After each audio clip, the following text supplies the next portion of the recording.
Hello students, कैसे हैं आप सभी लोग। मैं हूं Pooja Singh and welcome back to my channel accounting master class.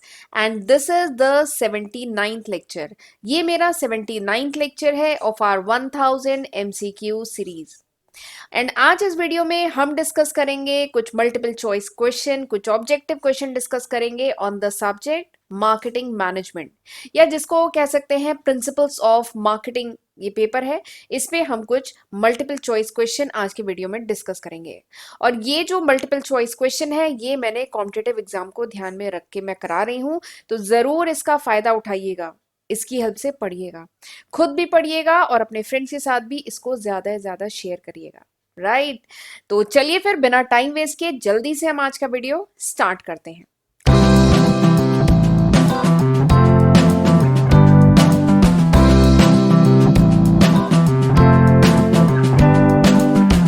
First question, पहला क्वेश्चन है the firm is promoting it's objective product and service to employees within organization and also training and effectively motivating its customer contact employees and supporting service people to work as a team to provide customer satisfaction। ठीक है, which of the following type of marketing is this. Question समझ में आया। Question में कहा जा रहा है कि एक फर्म है जो अपने जो भी फर्म के जो ऑब्जेक्टिव हैं, फर्म के जो प्रोडक्ट हैं, फर्म की जो सर्विसेज हैं, उसको प्रमोट कर रही है अमंग इट्स एम्प्लॉय। ठीक है, जो ऑर्गेनाइजेशन है वो अपने एम्प्लॉय के बीच में फर्म के ऑब्जेक्टिव क्या है, मिशन क्या है, प्रोडक्ट क्या है, सर्विसेज क्या है, वो अपने एम्प्लॉय को प्रमोट कर रही है, यानी अपने एम्प्लॉय को उसके बारे में और अवेयरनेस करा रही है। ठीक है, एम्प्लॉयज को ट्रेनिंग प्रोवाइड कर रही है, एम्प्लॉय को मोटिवेट कर रही है, स्पेशली उन एम्प्लॉयज को who are coming in contact with customer, वो स्पेशली वो एम्प्लॉयज जो कस्टमर के कॉन्टैक्ट में आ रहे हैं। ठीक है, और जो सर्विस प्रोवाइड करने में हेल्प कर रहे हैं। ठीक है, ताकि कस्टमर सेटिस्फैक्शन और ज्यादा हो। तो इस टाइप की मार्केटिंग को क्या कहते हैं, दिस इज द क्वेश्चन। ठीक, और एक बार वीडियो पॉज करके क्वेश्चन एक बार रीड भी कर लीजिएगा, अच्छा क्वेश्चन है इसलिए मैंने इसे इंक्लूड किया है। ठीक है, तो आपसे पूछा जा रहा है कि इस टाइप की मार्केटिंग को क्या कहा जाता है। ठीक, तो इसमें चार ऑप्शन आपको दिए गए हैं। क्या इसको सर्विस मार्केटिंग कहा जाता है, या इंटरैक्टिव मार्केटिंग, या इंटरनल मार्केटिंग, या नन ऑफ दीज। ये चार ऑप्शन दिए गए हैं, तो इनमें से कौन सा सही है। ठीक, तो हम वही तरीका फॉलो करेंगे जो मैं हमेशा करती हूँ। मैं आपको इन चारों ही ऑप्शन के बारे में बताती हूँ, ठीक है, जैसे आप खुद ही इसका आंसर कर लेंगे, प्लस मैं भी आपको इसका आंसर बताऊंगी। ठीक, तो चलिए सबसे पहले देखते हैं सर्विस मार्केटिंग। सर्विस मार्केटिंग क्या होता है। तो वैसे अगर आपने मार्केटिंग, अगर आप एमबीए कर रहे हैं या बीबीए कर रहे हैं और आपने मार्केटिंग का स्पेशलाइजेशन लिया है, तो स्पेशलाइजेशन के पेपर में सर्विस मार्केटिंग का एक सेपरेट पेपर होता है। वैसे तो मार्केटिंग का एक टॉपिक है सर्विस मार्केटिंग, लेकिन अगर मार्केटिंग में आप स्पेशलाइज करते हैं, ठीक है, तो सर्विस मार्केटिंग एक सेपरेट सब्जेक्ट है जो आप पढ़ते हैं। ठीक, तो सर्विस मार्केटिंग क्या होता है, it's an specialise branch of marketing. Marketing की एक स्पेशलाइज ब्रांच है, और ये एज अ सेपरेट कह लीजिए फील्ड मार्केटिंग की क्यों ऐसे इमर्ज हुई। क्यों, because of the unique feature of service, क्योंकि जो सर्विस है ना उसका कुछ स्पेशल फीचर होता है। एक बार स्क्रीन क्लियर कर रही हूँ, जो सर्विस होती है उसके एक स्पेशल फीचर होता है, एक नहीं कई स्पेशल फीचर होते हैं। And service is different from, service अलग होता है, प्रोडक्ट अलग होता है। एक कंपनी अगर प्रोडक्ट बेस्ड कंपनी है, यानी वो कोई प्रोडक्ट बना रही है उसको मार्केट में बेच रही है, बट सर्विस बेस्ड कंपनी क्या है, वो सर्विस डिलीवर कर रही है। जैसे टेलीकम्युनिकेशन जो है वो सर्विस प्रोवाइड कर रहा है, या एजुकेशन इंडस्ट्री को भी कह लें, ये भी क्या है, सर्विस प्रोवाइड कर रहा है। हॉस्पिटल सर्विस प्रोवाइड कर रहा है, होटल सर्विस प्रोवाइड कर रहा है। ठीक है, तो सर्विस, क्योंकि service have some unique characteristic, क्योंकि सर्विस की यूनिक कैरेक्टरिस्टिक होती है, इसलिए सर्विस जो है उसमें सर्विस के प्रमोशन के लिए, सर्विस में जो मार्केटिंग स्ट्रैटेजीज डिसाइड की जाती हैं, क्रिएट की जाती हैं, वो अलग होती हैं एज कंपेयर टू प्रोडक्ट के प्रमोशन और मार्केटिंग से। इसीलिए हम सर्विस मार्केटिंग एक सेपरेट सब्जेक्ट पढ़ते हैं मार्केटिंग में। ठीक है, तो समझ में आ गया सर्विस मार्केटिंग क्या है। सर्विस मार्केटिंग मतलब स्पेशलाइज्ड ब्रांच ऑफ मार्केटिंग, जिसमें स्पेशली सर्विस को कैसे प्रमोट करना है, ठीक है, सर्विस के रिगार्डिंग जो भी स्ट्रैटेजीज वगैरह बनानी है, ठीक है, उसके रिगार्डिंग इसमें बात होती है सर्विस मार्केटिंग में। ठीक, तो ये मैंने आपको पहले ऑप्शन के बारे में बता दिया। दूसरा ऑप्शन क्या है, इंटरैक्टिव मार्केटिंग। इंटरैक्टिव मार्केटिंग क्या है, देखिए इंटरैक्टिव मार्केटिंग का दूसरा नाम है trigger trigger trigger based marketing, इसको ट्रिगर बेस्ड मार्केटिंग भी कहते हैं या फिर इवेंट ड्रिवन मार्केटिंग भी कहते हैं इंटरैक्टिव मार्केटिंग को। तो इंटरैक्टिव मार्केटिंग क्या है, ये एक मार्केटिंग स्ट्रैटेजी है, ठीक है, जहां पे देखिए वर्ड क्या है, इंटरैक्टिव। इंटरैक्टिव यानी जहां पे इंटरैक्ट कर सके, जहां पे टू वे ऑफ कम्युनिकेशन हो, ठीक है, जहां पे कंपनी एक तरफ, ये हो गई आपकी कंपनी और ये हो गए कस्टमर, ठीक है।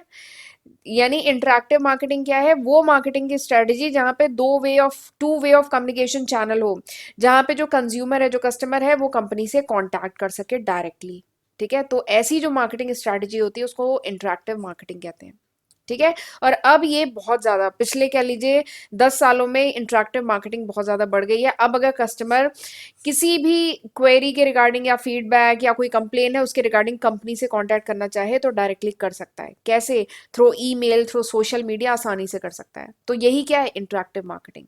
इसमें कस्टमर आसानी से कंपनी से डायरेक्टली इंटरैक्ट कर सकता है। यहाँ पे टू वे ऑफ कम्युनिकेशन होता है। तो दिस इज इंटरैक्टिव मार्केटिंग। अगला जो तीसरा है दैट इज इंटरनल मार्केटिंग। अगला जो तीसरा है दैट इज इंटरनल मार्केटिंग। तो देखिए नाम क्या है, इंटरनल यानी ऑर्गेनाइजेशन के अंदर। इंटरनल मार्केटिंग यानी ऑर्गेनाइजेशन के अंदर से, इंटरनल मैटर से रिलेटेड है। तो इंटरनल मार्केटिंग बेसिकली क्या होता है, promotions of companies objective, companies product, company service, company का जो भी ऑब्जेक्टिव है, ठीक है, कंपनी का उद्देश्य क्या है, कंपनी के प्रोडक्ट क्या है, कंपनी की सर्विसेज क्या है, ठीक है, वो सब प्रमोट करना among the employ within the organisation. Organisation के जो अंदर के एम्प्लॉय हैं उनको, उनके बीच में प्रमोट करना कंपनी के प्रोडक्ट, सर्विस, ऑब्जेक्टिव, इसको कहते हैं internal marketing. And internal marketing generally कौन करता है, ये काम होता है एचआर डिपार्टमेंट का। जनरली एचआर डिपार्टमेंट ही कंपनीज में इंटरनल मार्केटिंग करती है। एचआर डिपार्टमेंट रिस्पॉन्सिबल होता है फॉर डिस्ट्रीब्यूटिंग द इंफॉर्मेशन, ठीक है, जो भी इंफॉर्मेशन है कंपनी के ऑब्जेक्टिव से रिलेटेड, कंपनी के प्रोडक्ट, कंपनी की सर्विसेज से रिलेटेड जो भी इंफॉर्मेशन होता है एचआर डिपार्टमेंट अपने एम्प्लॉय के बीच में प्रमोट करता है, डिस्ट्रीब्यूट करता है और ट्रेनिंग प्रोवाइड करता है। जो एम्प्लॉयज होते हैं उनको ट्रेनिंग प्रोवाइड की जाती है about the companies strategies, companies objective. तो ये क्या है, इंटरनल मार्केटिंग। और चौथा ऑप्शन तो नन ऑफ दीज है। तो अब मेरे ख्याल से आप आंसर बता सकते हैं यहाँ पे कौन सा आंसर सही है। तो यहाँ पर option C is the correct answer. यहाँ पे इंटरनल मार्केटिंग की बात हो रही है। यानी इंटरनल मार्केटिंग में फर्म क्या करती है, अपने जो भी ऑब्जेक्टिव है, प्रोडक्ट है, सर्विसेज है, उसके बारे में अपने इंटरनल, इंटरनल कौन होता है, एम्प्लॉय इंटरनल है ना, तो अपने एम्प्लॉय को बताती है, ठीक है, और एम्प्लॉय को ट्रेनिंग प्रोवाइड करती है, एम्प्लॉय को मोटिवेट करती है, और स्पेशली उन एम्प्लॉय को जो कस्टमर कॉन्टैक्ट में आते हैं, जो जिनका काम होता है डायरेक्टली कस्टमर से डील करना, ठीक। तो यहाँ पे आंसर क्या है, आंसर है ऑप्शन सी, इंटरनल मार्केटिंग। इसको इंटरनल मार्केटिंग कहते हैं, ठीक। चलिए आगे बढ़ते हैं, अगला क्वेश्चन। नेक्स्ट क्वेश्चन क्या है, which are the 5 principal dimensions to जज सर्विस क्वालिटी। यानी अगर सर्विस क्वालिटी जज करना है तो what are the 5 principal dimension, यानी 5 प्रिंसिपल यानी मेन डायमेंशंस कौन से हैं अगर सर्विस क्वालिटी जज करना है तो। दिस इज द क्वेश्चन, ठीक है, क्वेश्चन समझ में आ गया। तो ये क्वेश्चन करने से पहले सबसे पहले तो आपको सर्विस क्वालिटी पता होना चाहिए कि व्हाट इज सर्विस क्वालिटी, ये सर्विस क्वालिटी क्या होता है। तभी तो ये बात कहेंगे कि इसको 5 प्रिंसिपल डायमेंशन कौन से हैं, उसके बारे में तो बात आप तब कर पाएंगे ना जब आपको सर्विस क्वालिटी पता हो, ठीक। तो वैसे तो नाम से ही समझ में आ रहा है, देखिए सर्विस क्वालिटी यानी सर्विस की क्वालिटी कैसी है। कंपनी या तो प्रोडक्ट प्रोवाइड करती है या सर्विस प्रोवाइड करती है, ठीक है, तो अगर कंपनी सर्विस प्रोवाइड करती है तो उसकी क्वालिटी कैसी है। यानी सर्विस क्वालिटी क्या मेजर करता है, सर्विस क्वालिटी मेजर करता है कि how an organisation deliver its service. एक ऑर्गेनाइजेशन जो है अपनी सर्विस कैसे डिलीवर करता है, ठीक है। सर्विस क्वालिटी क्या मेजर करता है कि ऑर्गेनाइजेशन अपनी जो सर्विसेज हैं वो कैसे डिलीवर करता है as compare to expectation of its customer. यानी कस्टमर की एक्सपेक्टेशन क्या है, उसके कंपेयर में एक्चुअल में ऑर्गेनाइजेशन अपनी सर्विस कैसे डिलीवर करता है, ठीक है। तो ये मेजर होता है by this term service quality, ठीक है। ये बात समझ में आ गया। वैसे ये कोई इतना टेक्निकल वर्ड नहीं है, इसका मतलब, इसके वर्ड से इसका मतलब समझ में आ रहा है। सर्विस क्वालिटी मेजर करता है कि ऑर्गेनाइजेशन अपनी सर्विस कैसे डिलीवर करता है as compare to the customer expectation. Customer की जो एक्सपेक्टेशन है, कस्टमर की जो उम्मीद है, उसके कंपेयर में ऑर्गेनाइजेशन अपनी जो भी सर्विस है वो कैसे डिलीवर करता है। अगर कोई ऑर्गेनाइजेशन है जिसकी हाई सर्विस क्वालिटी है, अगर कोई ऑर्गेनाइजेशन है जिसकी हाई सर्विस क्वालिटी है, तो इसका मतलब क्या है कि ऑर्गेनाइजेशन जो है बहुत अच्छी सर्विस डिलीवर कर रहा है as compare to the customer expectation. ये जो कस्टमर है उसकी जो भी एक्सपेक्टेशन है उसके कंपेयर में ऑर्गेनाइजेशन बहुत अच्छी सर्विस डिलीवर कर रहा है अगर हाई सर्विस क्वालिटी है तो। ठीक, तो सर्विस क्वालिटी तो आपको समझ में आ गई। अब अगर हम बात करें कि इसके 5 प्रिंसिपल डायमेंशन क्या है, यानी 5 कौन से इंपॉर्टेंट एलिमेंट्स कह लीजिए या कौन से 5 इंपॉर्टेंट फैक्टर हैं जिसकी हेल्प से जज किया जाता है सर्विस क्वालिटी, ये क्वेश्चन पूछा जा रहा है। और इसमें आपको 4 ऑप्शन ये दिए गए हैं। पहला ऑप्शन क्या है, reliability, responsiveness, assurance, empathy, tangibility. दूसरा ऑप्शन है reliability, response, assurance, empathy, tangible. ठीक, next is reliability, responsiveness, assurance, empathy and target. अगला क्या है, reliability, responsiveness, aspect, empathy and tangibility. ठीक है, तो ये आपको 4 ऑप्शन दिए गए हैं। आपसे पूछा जा रहा है कि सर्विस क्वालिटी को जज करना है तो 5 प्रिंसिपल डायमेंशन कौन से हैं, 5 मेन डायमेंशंस कौन से हैं जिसके बेसिस पे सर्विस क्वालिटी जज की जाती है। ठीक, तो ये जो 5 प्रिंसिपल डायमेंशन है वो कौन से हैं मैं आपको थोड़ा सा बता दे रही हूँ। वो है रैटर। वो कौन से हैं, रैटर। ठीक है, रैटर में आर फॉर रिलायबिलिटी। ठीक है, ये जो रैटर है इसमें जो आर है that is for reliability. Writer में आर है रिलायबिलिटी, ए है एश्योरेंस, ए है एश्योरेंस, टी है टेंजिबिलिटी। ये सब क्या है मैं अभी एक्सप्लेन करती हूँ, टेंजिबिलिटी। ठीक है, E is empathy, E is empathy. ठीक है, R is responsiveness, R is responsiveness. तो ये 5 रिस्पॉन्सिवनेस, ठीक है, तो ये 5 प्रिंसिपल डायमेंशन है, ये 5 फैक्टर है जिसके बेसिस पे जज किया जाता है service quality of an organisation. ठीक, क्या क्या है, रैटर। रैटर में आर क्या है, reliability, assurance, tangibility, empathy and responsiveness. तो ये 5 फैक्टर्स हैं। ठीक है, तो अब मेरे ख्याल से आपको आंसर मिल गया। यहाँ पे कौन सा आंसर सही है, option A is the correct answer. ठीक है, लेकिन जरा मैं शॉर्ट में आपको थोड़ा ये 5 फैक्टर क्या है ये थोड़ा सा बता देती हूँ। देखिए, पहला क्या है, रिलायबिलिटी। रिलायबल मतलब विश्वास करने योग्य, रिलायबल। ठीक है, तो रिलायबिलिटी मतलब कि ऑर्गेनाइजेशन की एबिलिटी कि वो जो भी अपनी सर्विस प्रोवाइड कर रहा है वो रिलायबल हो, कस्टमर उस पर फेथ कर सके, रिलाई कर सके, कस्टमर की जो नीड है वो सेटिस्फाई हो, कस्टमर की जो एक्सपेक्टेशन है वो फुलफिल हो। ठीक है, तो ये पहला फैक्टर है, रिलायबल होना चाहिए कस्टमर की, जो जो ऑर्गेनाइजेशन की सर्विस है दैट शुड बी रिलायबल, वो विश्वसनीय हो, विश्वास करने योग्य हो। Next is assurance, A for assurance. Assurance मतलब क्या होता है, भरोसा, एश्योर करना यानी भरोसा, ट्रस्ट हो। ठीक है, यानी ऑर्गेनाइजेशन की सर्विस ऐसी हो जिसपे ट्रस्ट हो, कॉन्फिडेंस हो कस्टमर को, कस्टमर ट्रस्ट कर सके, कॉन्फिड मतलब उस पे उसे कॉन्फिडेंस हो। ठीक है, एश्योरेंस हो, भरोसा हो, ट्रस्ट हो। ठीक है, तो ये this is assurance. T is tangibility. Tangibility मतलब देखिए हम जानते हैं टेंजिबल मतलब क्या होता है, जिसे हम छू सकें, ठीक है, टच कर सके, देख सके। ठीक है, दैट इज कॉल्ड टेंजिबल। तो टेंजिबिलिटी मतलब क्या है कि ऑर्गेनाइजेशन की ability to portray its service quality to its customer, यानी ऑर्गेनाइजेशन अपनी जो भी सर्विस क्वालिटी है वो पोर्ट्रे कर पा रहा है कि नहीं, वो दिखा पा रहा है कि नहीं कस्टमर को, वही है टेंजिबिलिटी। मतलब जो भी सर्विस प्रोवाइड कर रहा है उसमें जो भी चीजें हैं, जो भी अगर मटेरियल जो भी यूज हो रहा है या जो भी एम्प्लॉयज हैं उनकी जो चीजें हैं या सपोज करिए ऑर्गेनाइजेशन का जो सेटअप है, ठीक है, ये सब आता है टेंजिबिलिटी में, तो ये भी अच्छा होना चाहिए। Next is E is empathy. E is empathy. Empathy मतलब क्या होता है, एम्पैथी मतलब होता है कह लीजिए केयरिंग, केयर करना। ठीक है, एम्पैथी वैसे हिंदी में मतलब एम्पैथी का मतलब होता है सहानुभूति। ठीक है, बट यहाँ पे एम्पैथी का क्या मतलब है, कुछ केयरिंग एटीट्यूड से रिलेटेड। मतलब ऑर्गेनाइजेशन जब अपनी सर्विस प्रोवाइड करे कस्टमर को तो इस तरीके से प्रोवाइड करे कि जो कस्टमर है वो ये फील करे कि organisation cares about that customer. Organisation क्या है, उस कस्टमर की जो भी डिजायर है, जो भी डिमांड है उसकी केयर करता है। यानी company is empathetic toward the customer. Company क्या है, एम्पैथेटिक है टुवर्ड द कस्टमर। ठीक है, कंपनी क्या है, केयर कर रही है टुवर्ड द कस्टमर, कस्टमर की तरफ केयर कर रही है, तभी कस्टमर क्या होगा, लॉयल होगा टुवर्ड द कंपनी। तो तो वही है एम्पैथी।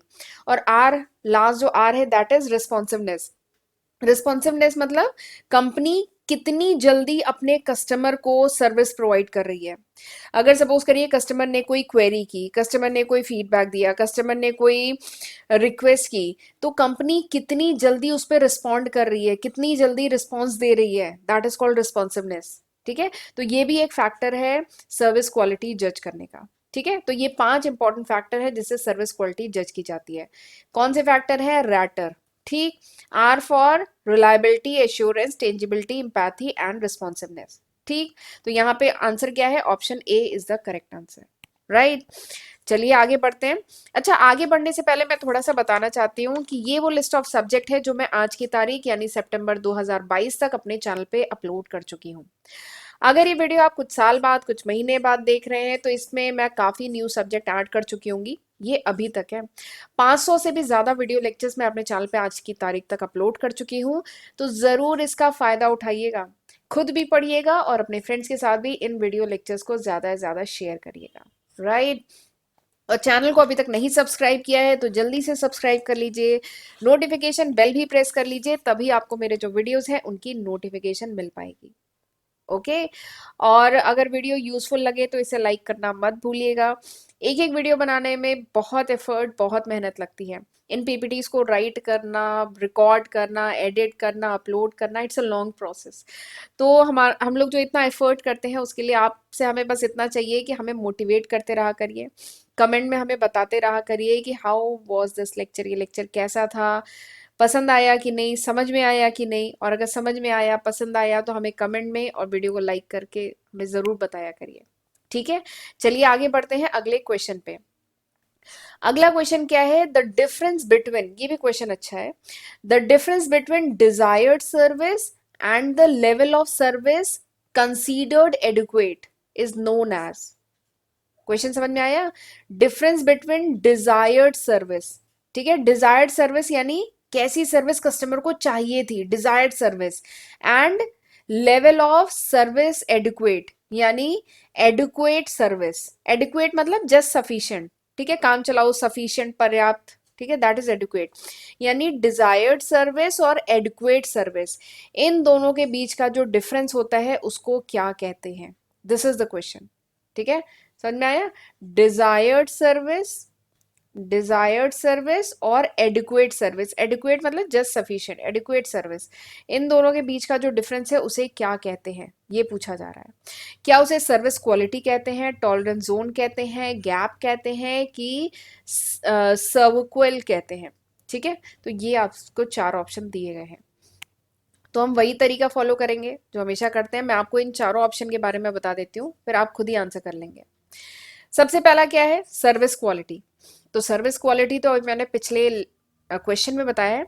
सर्विस क्वालिटी मतलब क्या होता है कि ऑर्गेनाइजेशन जो भी सर्विस प्रोवाइड कर रही है उसकी क्वालिटी कैसी है, यानी how the organisation deliver its service, यानी ऑर्गेनाइजेशन अपनी सर्विस कैसे डिलीवर कर रही है as compare to the expectation of customer, यानी कस्टमर की जो भी एक्सपेक्टेशन है, कस्टमर की जो भी उम्मीद है, उसके कंपेयर में ऑर्गेनाइजेशन कैसी सर्विस डिलीवर कर रही है, this is called service quality. ठीक, तो सर्विस क्वालिटी मैंने बता दिया। चलिए अगला मैं आपको गैप बताती हूँ। गैप क्या होता है? GAP, gap. ठीक, तो गैप क्या होता है? तो gap is one of the model of service quality. Gap एक मॉडल है, ठीक है, एक फ्रेमवर्क है सर्विस क्वालिटी का। ठीक है, इसको कहा जाता है 5 गैप मॉडल। ये जो गैप है इसका पूरा नाम है, इसको कहा जाता है 5 गैप मॉडल। ठीक, मैं थोड़ा सा एक मिनट स्क्रीन क्लियर कर रही हूँ एक बार। ये जो गैप है इसको कहा जाता है 5 गैप मॉडल, ये इंपॉर्टेंट है। ठीक है, 5 गैप मॉडल, तो ये बेसिकली एक फ्रेमवर्क है which help in understanding the customer satisfaction, customer कितना सेटिस्फाई है, ठीक है, इसको अंडरस्टैंड करने में ये जो मॉडल है ये बहुत हेल्प करता है।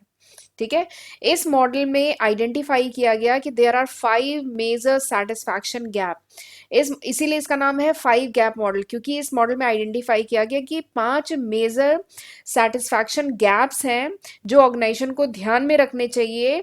ठीक है, अगर ऑर्गेनाइजेशन चाहता है कि अगर उसकी कस्टमर की जो एक्सपेक्टेशन है वो मीट हो। ठीक है, कस्टमर की जो एक्सपेक्टेशन है वो पूरी हो, उसके लिए ऑर्गेनाइजेशन अगर चाहता है तो उसे 5 गैप्स का ध्यान रखना होना चाहिए। 5 गैप्स को इस मॉडल में आइडेंटिफाई किया गया था और कहा गया था इन 5 गैप को ध्यान में रखना चाहिए। और ये 5 गैप कौन कौन से हैं? पहला जो गैप है दैट इज नॉलेज गैप। बस आपको मैं नाम यहाँ पे बता दे रही हूँ। पहला जो गैप है that is called knowledge gap. दूसरा जो गैप है दैट इज पॉलिसी गैप। ठीक है, तीसरा जो गैप है that is delivery gap. Delivery gap. ठीक है। चौथा जो गैप है दैट इज कम्युनिकेशन गैप। ठीक है। एंड पांचवा जो गैप है दैट इज कस्टमर गैप। ठीक है, तो ये 5 गैप्स हैं जो ध्यान में रखने होते हैं अगर ऑर्गेनाइजेशन चाहती है कि वो कस्टमर एक्सपेक्टेशन को मीट करे।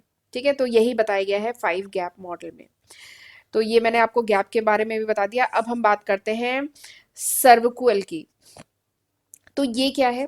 तो this is a research instrument. ये जो सर्कल है ये एक बेसिकली रिसर्च इंस्ट्रूमेंट है जिसको डिजाइन किया गया है to measure the service quality. Again service quality को मेजर करने के लिए, सर्विस क्वालिटी को मेजर करने के लिए ये एक रिसर्च इंस्ट्रूमेंट है जिसे डिजाइन किया गया है। बेसिकली ये एक टाइप का क्वेश्चनर होता है। ठीक है, ये एक टाइप का क्वेश्चनर होता है जिसमें जो भी रिस्पोंडेंट है, जो भी कस्टमर है ना, उनकी जो भी एक्सपेक्टेशन है, उनकी जो भी परसेप्शन है, उनको रिकॉर्ड किया जाता है इसमें। ये एक टाइप का ये एक टाइप का क्वेश्चनर है, ये एक टाइप का क्या है, रिसर्च इंस्ट्रूमेंट है रिगार्डिंग सर्विस क्वालिटी। कि ऑर्गेनाइजेशन की सर्विस क्वालिटी कैसी है वो मेजर करने में इसको यूज किया जाता है। इसमें जो रिस्पोंडेंट होते हैं, जो कस्टमर होते हैं, उनसे फीडबैक लिया जाता है। ठीक है, अब ये जो फीडबैक लिया जाता है ना, वो वही 5 डायमेंशंस, सर्विस क्वालिटी के जो 5 डायमेंशंस है ना, उन्हीं डायमेंशन के रिगार्डिंग इसमें फीडबैक लिया जाता है। वो 5 डायमेंशन याद है ना आपको? वो 5 डायमेंशन यही है। रैटर, रैटर याद है ना? रैटर क्या था, भूल गए? पिछले अभी उसमें बताया था, writer is reliability, assurance, tangibility, empathy and responsiveness. ठीक है, तो यही इन 5 डायमेंशन के रिगार्डिंग फीडबैक लिया जाता है, क्वेश्चन फिल कराया जाता है इस रिसर्च इंस्ट्रूमेंट में। तो ये होता है सर्कुअल। ठीक है, तो मैंने आपको 3 के बारे में बता दिया। अब मैं जरा आपको बता देती हूँ टॉलरेंस जोन क्या होता है। तो टॉलरेंस जोन बेसिकली ये जो डिजायर्ड सर्विस है और ये जो एडिक्वेट सर्विस है, ठीक है, इनके बीच का ये जो डिफरेंस होता है, उनके बीच का ये जो गैप होता है, उसी को कहते हैं टॉलरेंस जोन। ठीक है, उसे क्या कहते हैं? Tolerance zone. टॉलरेंस मतलब क्या होता है? टॉलरेट करना, बर्दाश्त करना। ठीक है, तो टॉलरेंस क्या होता है? It's a zone between the desired service and adequate, यानी बस सफिशिएंट सर्विस, इनके बीच का जो गैप होता है ये होता है टॉलरेंस जोन। ठीक है, तो मेरे ख्याल से आपको आंसर मिल गया है। Option B is the correct answer. ठीक है, तो चलिए, this was all about today's video. ये था पूरे आज के वीडियो का कंटेंट। आई होप आज जो मैंने क्वेश्चन कराए हैं आपको समझ में आए होंगे। अब हम मिलेंगे अगले वीडियो में, और इस वीडियो को लाइक करना मत भूलिएगा। इससे बस हमें थोड़ा सा मोटिवेशन मिलता है, लगता है कि हम सही रास्ते पर हैं, आप लोगों की हेल्प कर पा रहे हैं। बाकी लाइक करने या कमेंट करने से, बाकी आप भी जानते, कोई दूसरा और कोई फायदा नहीं होता है।